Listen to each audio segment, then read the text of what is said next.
Hello, everyone. Welcome to another podcast by aidbees. It's Children's Day, and we're really excited to host you all here, talking about children, talking about education, talking about students.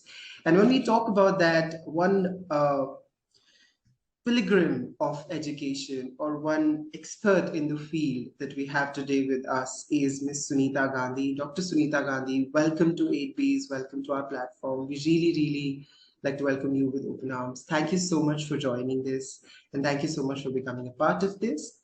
Let me introduce Ms. Sunita Gandhi to all of you. She has researched all her life on this phenomenon called accelerated learning for all. It's a methodology which she's developed and worked on in her research projects and research dissertations. With an experience of more than 30 years in education, she is the founder and president of Dignity Education Vision International, also called the DEVI Sansthaan India.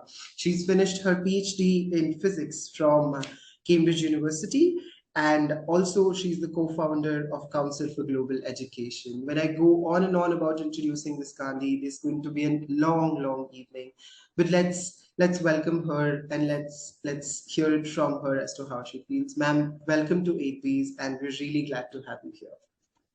Thank you. It has been an absolute pleasure interacting with you, Ashutoshji, and I look forward to this interaction on screen and with aidbees. Fantastic initiative. Thank you so much. So let's start the discussion with children and the idea of how behavior develops in children, right? What do you think, ma'am, this behavioral change that we see in children through an age? What is this behavioral change, and where do you think this stems from? So if we look at change, we can say that change can be of two types, natural and unnatural. Things that happen naturally to us by course of our development. We can think of a human being as having the innate abilities, which are God-given abilities, as having the roots, the family influences. And we also can think of as the environment, what are influences from the environment. And I think this is where we get a lot of the downside behavioral changes, and we see them in children. Because invariably the adults model the behavior and children absorb that behavior from early childhood. We become a little bit less sensitive to what we are doing in front of our children. And even the things that they're exposed to, like from television, from the mobile, and so many of the influences. Overall, the children are not getting that kind of modeling that they need to have. And as a result, we are seeing a lot of behavioral issues in children. They are, not just forget the food side, hyper kids and all sorts of, physical difficulties children have, and because of which their behavior changes, but also the psychological, emotional, concept views, the early insecurities, that are caused by acceptance or not acceptance of the child, the undue expectations from very early on, the fact that we are, using children as a show-off factor, and we get encouraged or discouraged by so many externalities, and we don't look at the essence, the core, the love, and the joyfulness as being important. We look at some other things as important. I think we are causing a behavioral change in the children from very early on, knowingly and unknowingly. And these, as Carol S. Dweck in her book has written, mindsets, and she talks about fixed mindset and growth mindset. And I think a lot of parents are creating fixed mindsets about ability, fixed mindsets about accomplishment, fixed mindsets about what success means for a child. And there's a lot of nonsense, uninteresting things we're doing with the children, perhaps unknowingly, because every parent wants the best for their children. But somehow it is not serving the children the best. So extending this idea of what serves children best, right? We think that child psychology is something that needs to be dealt with in terms of really intricacy, right? What do you think that when we talk of child psychology as a phenomenon, is there anything specific that needs to be talked about or highlighted more when, say, Say if I'm dealing with a child, if I'm dealing with a child of a certain age as a teacher or as a parent, do you think that I need to think of something specific while approaching that child or while dealing with that particular child? There are many things, but if I have to be very specific and talk about one thing, I think that will really help children is to not compare them with others. What is happening is that we are constantly saying, look, your sister is doing better, your brother is doing better, or look at Sharmaji's son. So those kinds of comparisons kill the spirit of the child. They actually lead to non-action. They lead to freezing up the psychology of the child. And they can never match up. They can never match up with the 10 other children that they're compared to. So I think if one thing we have to do, that'll be don't compare children with anybody except themselves. So, and focus on growth, focus on improvement rather than on accomplishment, because accomplishments will change when effort goes in, when the emphasis is on progress, celebration of progress takes place rather than of the actual accomplishment. Absolutely, absolutely. And are there any taboos or are there any conventional thoughts that are attached to the idea of, say, developing a child's brain or structuring a child's brain in terms of nurturing that child? Do you think that the world, or specifically India as a country, deals with such taboos? Do you think there are some taboos like that? Well, I need to think of, the taboos attached to like not getting good marks. You're kind of isolated. Competition is everywhere. You see sports, music, arts, everywhere. If you come first, you're celebrated. And what if a child is not doing well on any front that is being measured? Is that child not capable?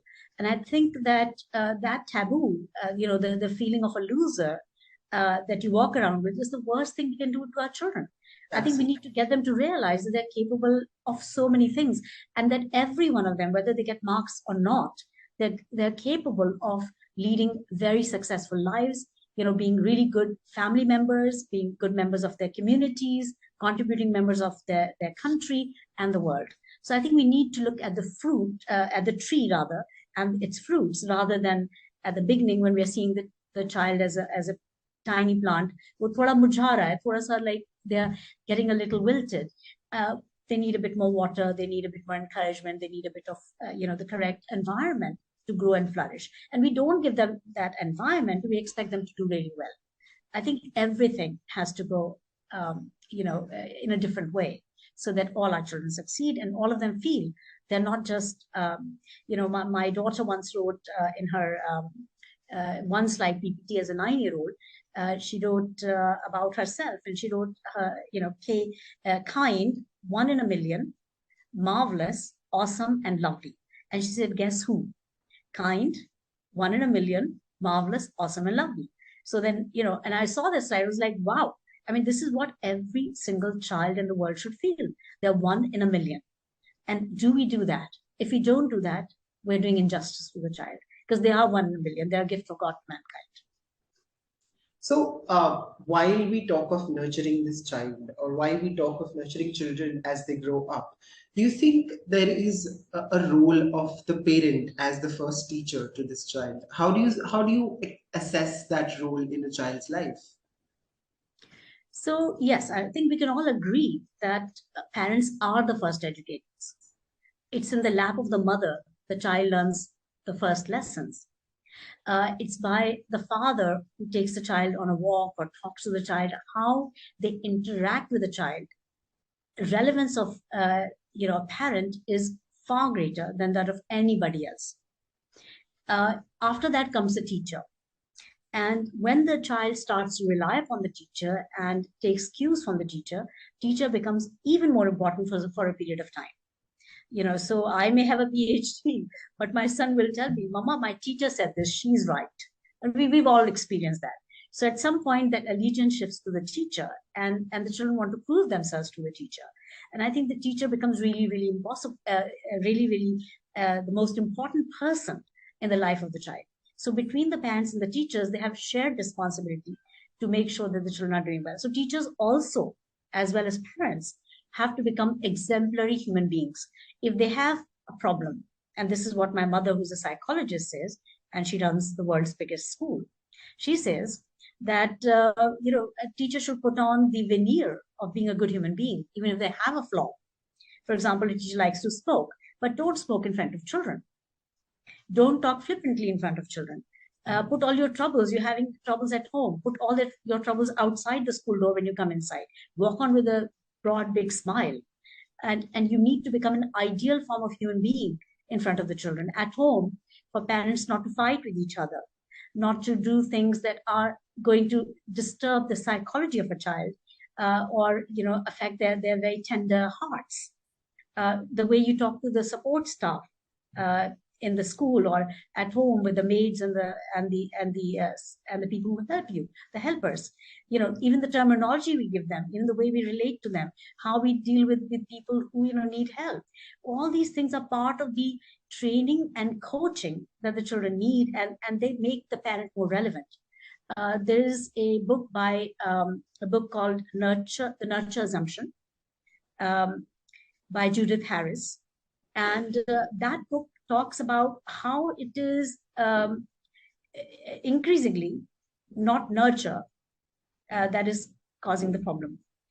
Children are being affected by each other more. The peer psychology is greater than what the parents said. Peers are taking over from the parents. And this is a very risky thing that's happening in society. I mean, of course, social media is aiding that feeling as well. But where are the parents losing control? And they need to make that relationship so much more stronger and so much more relevant for the child, so that they're not seeking that relevance elsewhere. I think let's take this discussion to this exact point that you're mentioning, ma'am. The idea of what context are these parents coming from? Because these parents are parents who are modern. They're parents who are living in a technological world in the 21st century, full of multiple resources and multiple avenues to, deal with the world. And as somebody who's been in the education sector and as somebody who's been dealing with children since about more than 30 years now, do you see a contrast or a difference between, say, raising a child or dealing with a child or educating a child in the previous times versus the current modern times, specifically after COVID? What are your thoughts on that change or that transition that you might notice? So I think we're looking at a historical time frame, and then COVID, which has really kind of disturbed the equation quite a bit for everyone. Correct. And I think let's look at the COVID time. I think we see a lot of parents getting for the first time an insight into the school. To know what exactly does a teacher do, what are they expecting from the children, how they relate to the children, and the parents have become much more engaged. They become much more conscious. They become much more demanding. And I think this was the necessary cleansing that we needed. So the COVID did a lot of harm, of course, but it also did some good. And one of the good it did is bring the school and the home closer together. And I think that is a very positive thing. When we look at the school itself, unfortunately, schools don't think of themselves as providers of anything but academics. While the actual reality is that schools have to be parent surrogate. They need to be able to guide the children on things in society, the right behavior, by modeling, but also by talking about things, by looking at everyday situations and discussing those. And every teacher becoming a moral education teacher, every teacher becoming a psychologist, every teacher becoming a counselor, a guide, a loving mentor to the child. And that is not necessarily happening. Some teachers do it because they by nature are very loving and caring. And most teachers are that way, but not by design. And I think what we need is more of this by design, so that the children are, getting that love and care in the school, and that carries on to the home. That language of non-comparison is a skill that teachers don't have. So, child doesn't bring homework, the teacher will say, oh, sorry, where's the homework? You must be a very lazy child, or that implication. So a loving teacher will say, look, what happened last night? Can I help you? Let's sit down and do it together. There's a whole, way of treating children that is not as kind as perhaps it was in our days or even days before. Everybody had time for the child, the grandparents, the parents. Now the grandparents are not living with the parents. The child is getting lost. So if you look at historical connection to today, I think that though there are certain positives, I think they are not as strong positives for the children as they were many, many years ago, when parents had a lot of time for the children, and uh, the young children were not going to preschool. They were staying at home. Yeah, so I mean, there is a pretty vast difference in contrast in, as you see, because times have changed, because resources have changed. The resource pool that a child now interacts with has completely changed, right?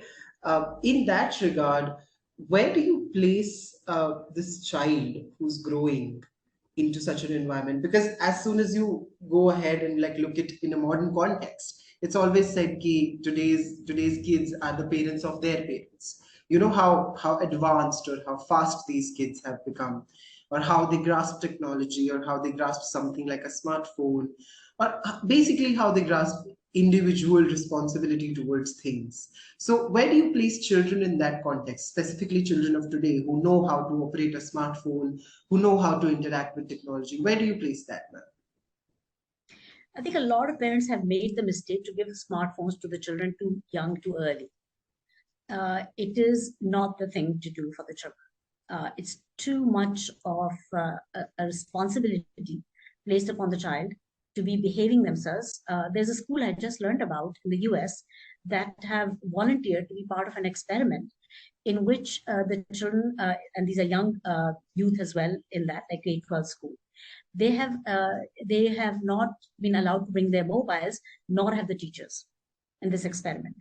And I just shared this article with some people, and it actually is very remarkable that the children are feeling a sense of relief, because in the cafes and all the time they're just putting their mobile out, and not really interacting with those in front of them, but with those who are not there, and perhaps reels and all sorts of other engagements. I think that is something, of course, there are counter arguments, because mobiles are good for you as well, because they have so much learning, but the negatives of it are perhaps greater than the positives. So I think social media should be restricted, like we used to restrict television, that 1 hour only a day.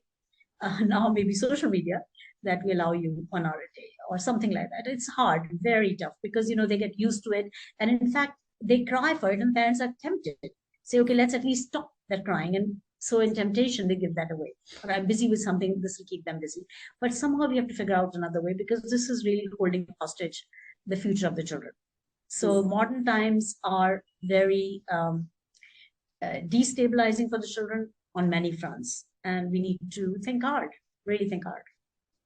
So, in a nutshell, we are trying to find shortcuts for everything in the modern times, but when it comes to a child and when it comes to raising children and making them the future of tomorrow, specifically making them kind and compassionate, there aren't any shortcuts, right?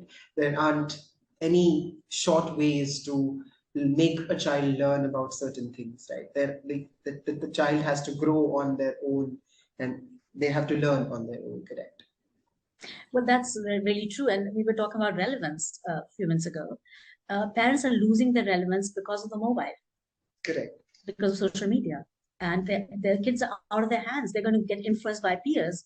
And you don't know what kind of outcome that will be. Sow a seed today, we expect it to be a beautiful, fruitful tree. But if you leave it in a random garden without watering, nurturing, and caring for it, weeds will grow. Absolutely, absolutely. So let's move this discussion a little more towards the solution, right? The solution of making this dealing with children better, or maybe kinder in general. What role do you think, and where do you place the role of kindness, the virtue of kindness, within, like, say, transforming education and transforming the world for these children, man? Where do you think kindness comes into picture? Okay, so basically, kindness is a way to create the future of the child.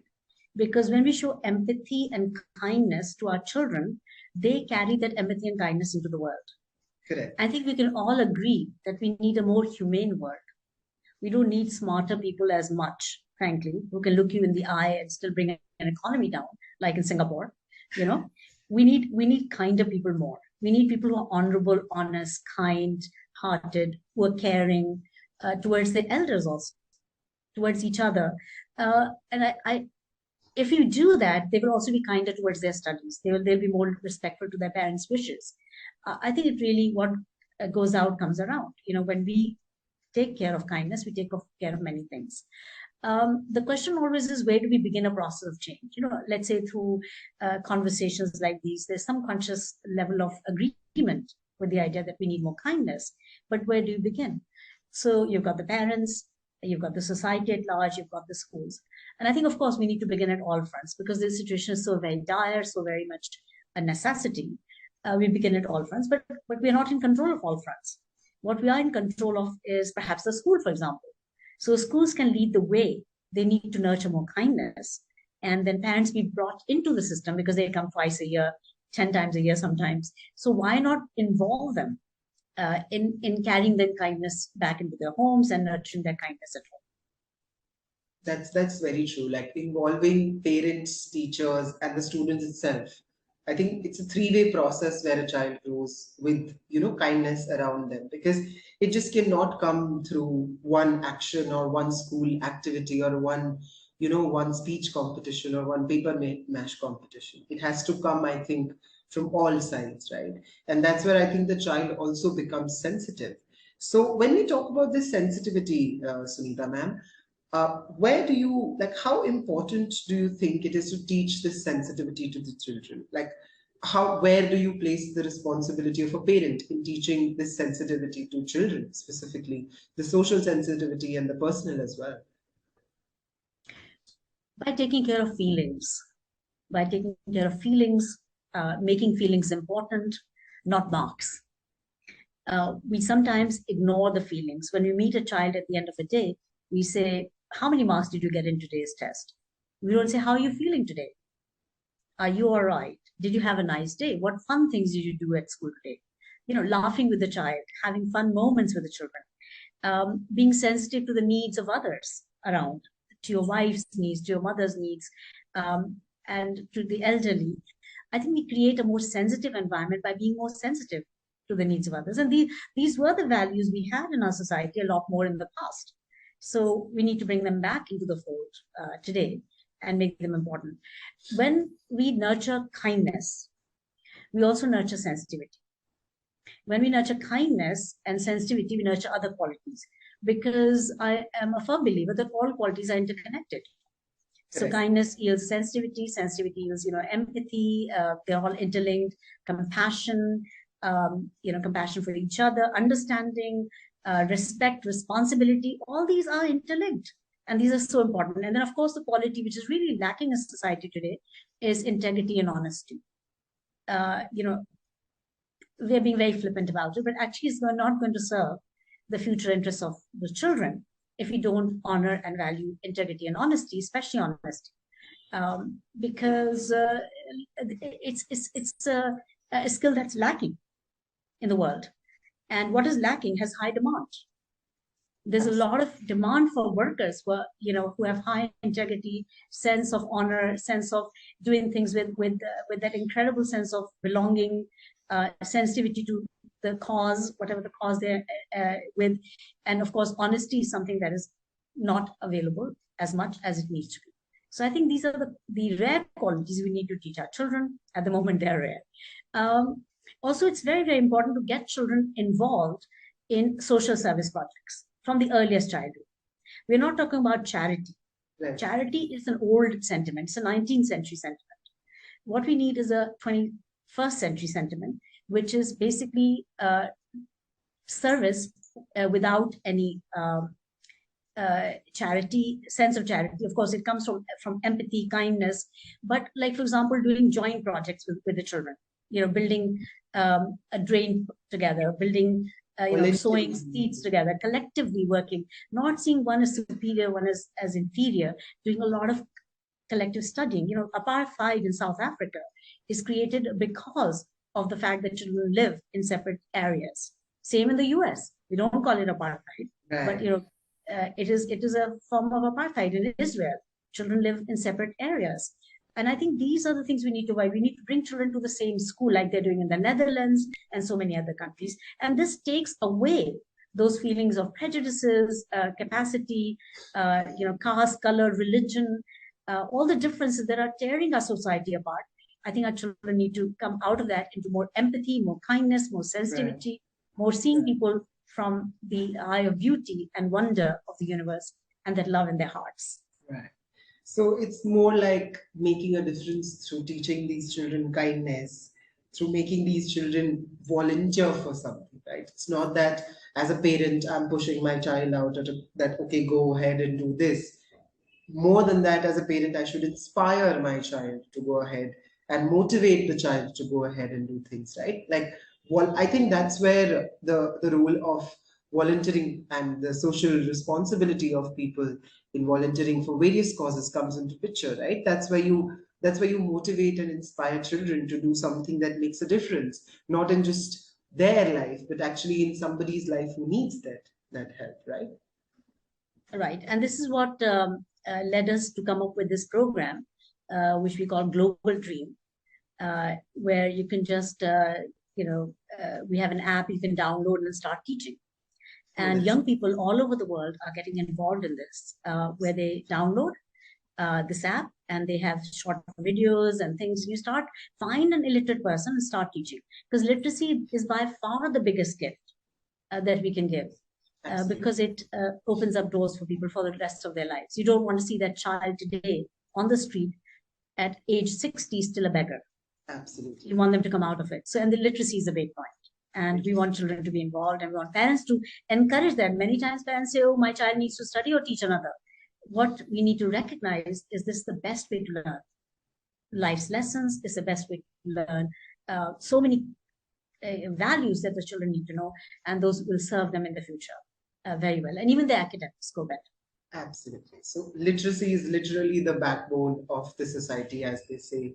And I think adjoining literacy and kindness within that spectrum of sensitivity will lead to better children, better future for those children, right?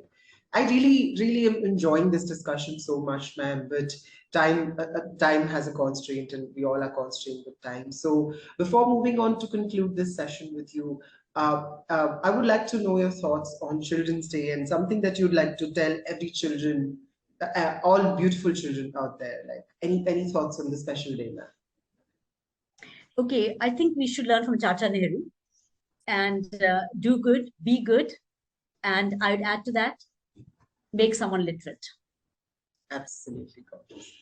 Thank you so much, ma'am, for joining. It's been an absolute pleasure to talk to you, to discuss so many important things about growing up, about children, about their sensitivity, and about how kindness helps these children out. And we really wish and hope for many more collaborations like this. And to all of the audiences, happy Children's Day to everybody. Let the child in you always stay alive through compassion, through kindness and sensitivity. We wish you all the best. And thank you so much for joining for this podcast. Have a great, great day. Thank you. Thank you. Thank you, Ashutosh.